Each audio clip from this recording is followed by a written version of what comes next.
again, and today we are working on a Warhammer. I have already, as you can see, done quite a bit to make this Warpick Warhammer kind of deal. We've got a kind of a goat, kind of a dragon theme going on here, a amalgamous creature's head, like a mythical beast kind of deal going on here.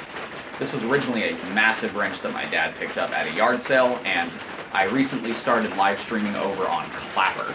So I used to be on TikTok, but TikTok is trash. I had a lot of issues with TikTok. TikTok would ban my account for grinding a knife on a live stream, and they were very, very censorious to everything that I did over there. So I've started on this Clapper app. It's basically TikTok without the censorship, and I absolutely love it. You should go over there, give me a follow, and yeah, I live stream over there every once in a while. Been on there since the spring. And yeah, the first thing I did on that app is actually what I'm showing you now. I forged this out on a live stream over there. So yeah, if you guys want to see some of the live stream forging that I do, go over to Clapper and follow me, and I will be live streaming every once in a while over there. I'll put out a video before I stream so y'all know that it's coming, and you guys will be able to see the project I'm working on. But this is kind of what we're working with so far. As you can see, we've got the eyes, nose, facial features, all that knocked in. We've got some kind of fur here. We got the ridges for the nostrils and the nose up there. So we have a very distinct face. Split the ears out and got some jimping on the back here. Today we are going to work on finishing up doing the throat and some fur back here. Obviously this is kicked back a little bit, so we're going to have to straighten that out a little bit. Now I do need to preface this with the fact that war picks were not very common. Usually you would see a war hammer with a spike. You did have Becta Corbins and two-handed picks, but one-handed picks, since they were kind of harder to get out of your target, were less common. You would see more axes and hammers in the one-handed size of things.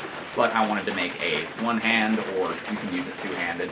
This point right here gives you a good enough amount of leverage and a good seating of your hand to pick with. So this is a medieval multi-tool, let's say, for the battlefield. A crusher and a poker. So without further ado, let's light the forge up, get some chisels out, start working this.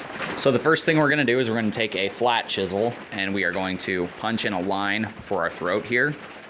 And then we're going to take our rock hammer and we're going to feather down, just like we did here, all the way down this section behind it to give it the appearance of some hair or some feathers. Then we're going to come over, and where these ridges are, we're going to take a curved chisel and we're going to go ahead and actually knock those in with a line here on each and every one of them so they're connected over the top. We might do the same thing on the underside back here, but we'll just have to wait and see what we think about how that's going to look.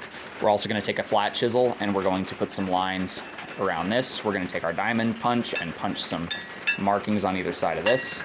And as you can see, that knocked over my hammer. But as you can see, is this one's a lot deeper than that one. So we're going to match this to this to make sure that that section there is wider and shaped the exact same.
So we're just gonna let it cool down in the vise for a few minutes before we can get our hands on it, and then we'll go ahead and we'll grind it.